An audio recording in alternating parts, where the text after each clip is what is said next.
Welcome back to B3313. Today is December 17th, and this is part 15. We're back here in crowd favorite, floor 2B. No, I don't know. What crowd? What favorite? All I know is Peach looks like she has seen some scary shit. Looks like she just had a bad acid trip, or, I don't know, just saw her ex. Alright, no, off to a rough start. I haven't done this, I've been putting off this episode for a couple days, but not really. I'm great. You can hear the elevator kind of going up and down outside my room. That's just the kind of building I live in now. And speaking of my building, there's been, like, drilling and construction on the roof for the last couple weeks, so it's made it impossible to record any commentary during the day. Not that it's that late right now, it's like 6:51 p.m. and I usually do these videos at like, 10 or 11 p.m. But it has been a little bit discouraging just to have like the construction going on all day and knowing that I won't be able to record during that time. Anyway, this is Sunshine Isles, a very calm, peaceful, very summery kind of level, which is just funny because it's winter right now, and it's funny whenever people like try to pick a game that fits the season, which is always hard because like it's never gonna perfectly fit the season. I mean, a good game should have all seasons represented. No, I don't know. Or at least all climates.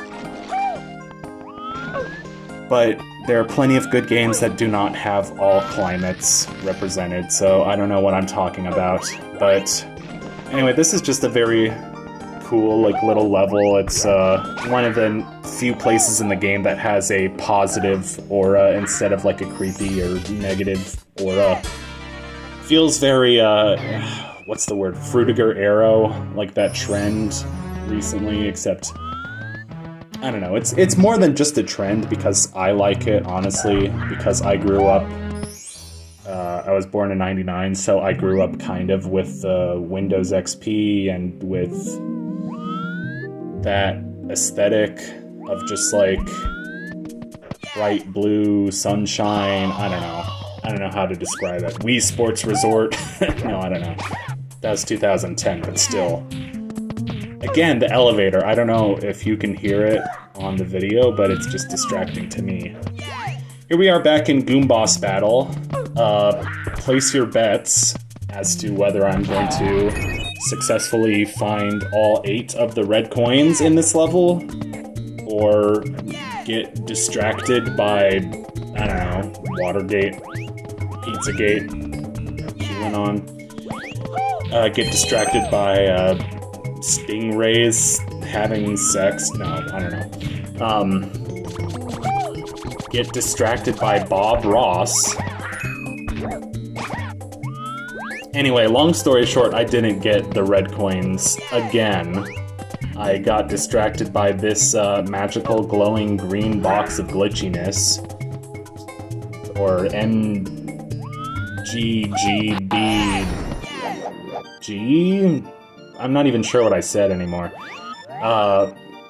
Anyway, this legendary cap of mythical yore allows you to have Vanish Cap and Wing Cap at the same time, and that's how you get that star. Why is that one painting so glitchy? Like, why does Mario look like he's having a seizure when he's coming out of that painting? Anyway. On to the next level, which is apparently called Blazing Bully Base. Though I'm a little confused because I thought that was the name of a different level. But anyway, it's one of several levels that look so close to Lethal Lava Land, yet they're not quite. If you go for that star, it fakes you out, or psychs you out. Or Wanda psychs you out, I don't know. And the level turns night, or blue, or whatever. Blue Fire, which is a game. Like, I didn't even specify what kind of game it was, it's a game. Anyway, dark nighttime. I guess... Does the blue version of this level count as its own level? I guess not. Anyway. Yeah, I feel like there's a lot that I still can do from the beta lobbies. Like, I've been kind of ignoring them since they're like the beginning of the game, so I'm like, oh, that's where you start out, that's basic, and like, I've done it already, but there's a lot I still haven't done. A few red stars, actually, but that's... Now that I'm where I'm at with the game, I'm trying to, like, purposely go for red stars and look for them, but I still haven't gotten very many. I've gotten the one from Goon Boss, from one or two Bowsers, I forget, and then... Actually, that's, like, to say any more than that would be kind of spoilers. Because there's a lot of footage that I just still haven't commentated. Because this game is just kind of fun to mess around and stuff and see where it takes you. So, like I said, it's much more annoying to do like a methodical, like star-by-star 100% run of this game. It's a nightmare, and I think it's supposed to be a nightmare, so that's why I am still undecided as to whether I'm going to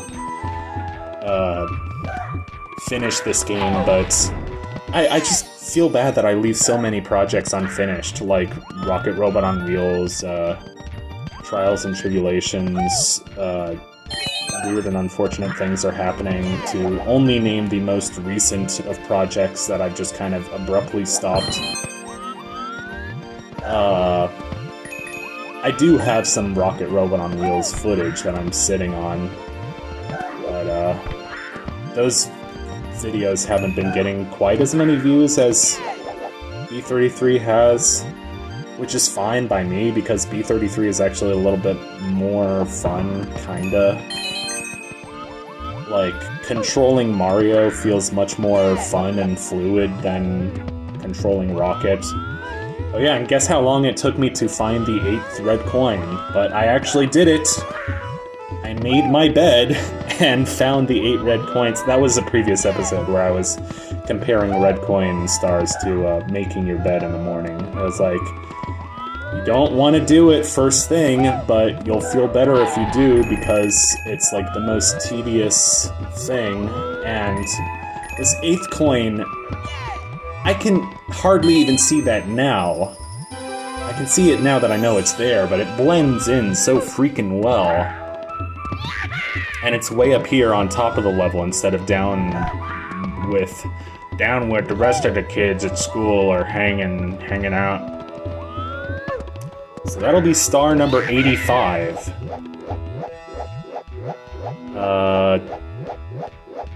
Great commentary. I don't know, I didn't have anything useful to say about the number 85. It is half of 170. I'm sure 170 is the number of dimples. Anyway, back to Blazing Bully Bass. Oh god, alliteration sometimes kills my tongue and twists it into little... What's that thing that, in some movies, like, a girl puts the... And it's always a girl, I'm not even sure why. But she puts, like, the cherry stem in her mouth, and she's like, look, I can twist it with only my tongue. And it's supposed to be like, ooh... seductive. I don't even know. I don't understand why they do that in movies from, like, the 80s and the early 90s. Anyway, I like all the checkerboards everywhere. I don't know if that's specifically a Mario thing. Oh, I was gonna mention that the Goon Boss battle, like, level is taken from Mario 64 DS. And it has a very, like, classic Mario feel just because there's checkerboard platforms everywhere, and you wouldn't really see that in any other situation except, like, I don't know, a chess game? A chess platformer, which sounds awesome, but I don't think there is one. I know there's Microsoft Battle Chess, or Battle Chess for the Macintosh, or whatever. I should be paying attention. This is either Fire Bubble Shoshinkai or Fire Bubble B-Roll. I think it's Fire Bubble Shoshinkai, and the difference is that this little path here at the end kind of makes like a little sharp left turn, and the other one doesn't. So leaving beta lobby, because we're a cuck beta. Clean your room before you change the world. That's pretty good advice. That's like about the only good advice he ever gave. And one of my favorite levels is Snow Ravine right here. I just like this level. I've talked about I like snow levels a lot. This level, I just like the way it feels. I like the tents, the campsite. Like, it feels like Pitfall or Tomb Raider or something, like you're in the middle of an archaeological expedition. It also kind of reminds me of Phendrana from Metroid Prime. I don't even know why. I just have like nice memories of playing Metroid Prime during late high school and early college. It was like the same time I was playing, I don't know, Breath of the Wild, so I was playing a lot of big exploration-heavy games at that time, and I like that. I don't know if you've noticed a pattern, but like I like exploration, and I don't know. Anyway, float over to this star using the magical triple jump of magically landing on a Goomba. I don't even know what happened there. It was an interesting glitch.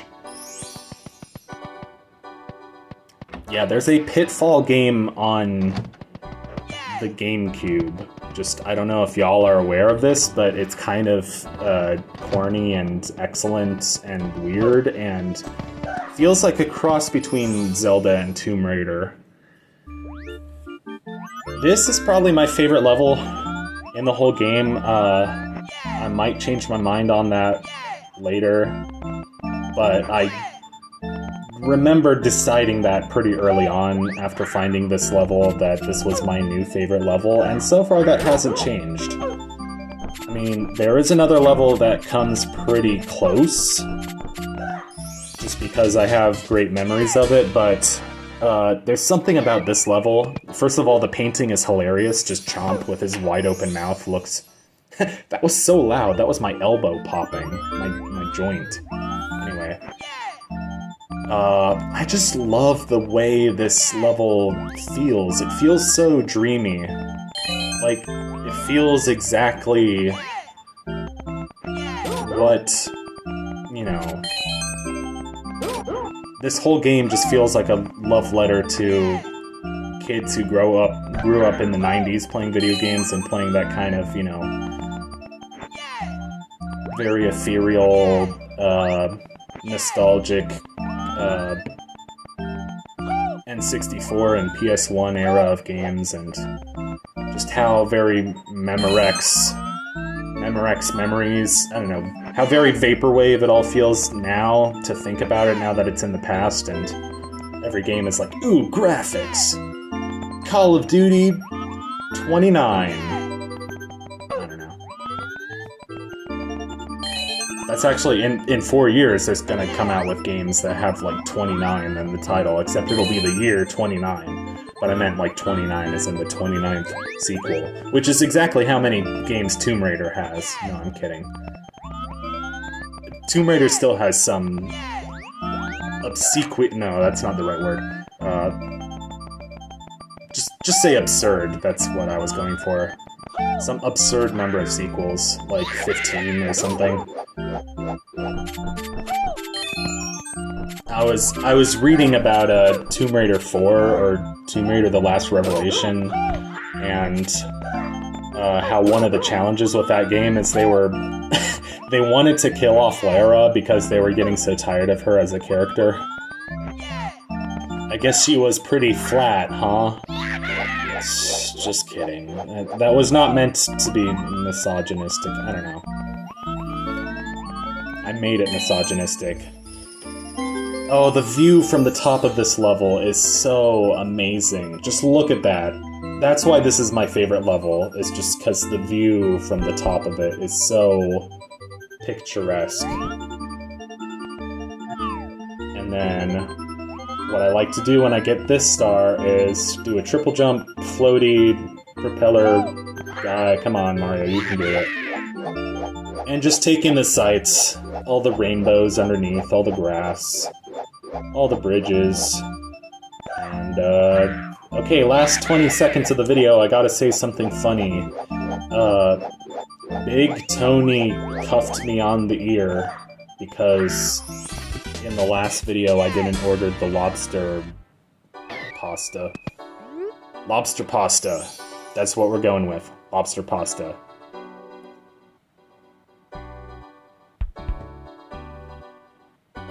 Goodbye, Mario.